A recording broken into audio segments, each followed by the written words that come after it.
Hello everyone. Today we'll speak about mind and thoughts in general. Mind is like a monkey which hops from one place to another. Now the question is the thoughts what we get, whether it is okay to label them as pure and impure. And also we also have that thinking that is it a sin to have impure thoughts? Now when we say sin, right, that is a subjective matter. Sin is a religious concept.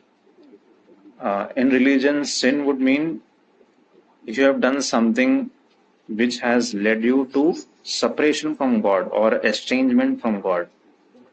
That is normally what religion calls as sin. But I personally feel that God is beyond religion, beyond any belief system. Now, having said that, so anything that we do is acceptable? No, not quite. So nature operates on a self-fulfilling prophecy. It does not reward you or punishes you because, for example, if you plant an apple seed, it will sprout and grow into an apple tree. You cannot expect after planting an apple seed that a mango tree will grow. No, you can't expect that. So that is how nature operates. And it is also said that an average human mind produces 60,000 thoughts in 24 hours. You can Google that. The mind produces 60,000. That's a mind boggling number. Now, it is quite natural for the mind to produce thoughts of hatred, jealousy, etc. etc. So, it is not unnatural to have such kind of thoughts. Thoughts in itself is not an issue, but the pursuit of those thoughts can affect your mental and emotional well being. Now, having said that, a person who is praying in a temple can get thoughts of deceiving other people, possible. And the same person, when he goes to a bar, can get thoughts of compassion and morality also.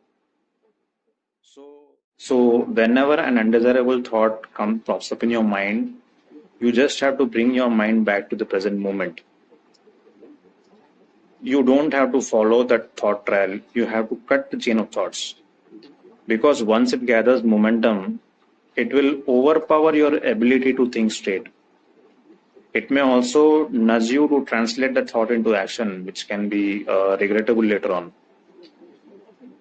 Now, give your thoughts the freedom to approach you, but you keep the strength to direct them. Now, having said that, meditation definitely helps, uh, contemplation definitely helps, and mindfulness. How can we develop mindfulness? Let the thoughts come. You don't have to react, you don't have to feel guilty, and you don't have to pursue them. Because thought in itself cannot harm you. If you pursue that thought, then it can have an effect on you. An easy method to practice mindfulness is sit at a quiet place, close your eyes, observe your breath. Observe your breath and also count them if necessary.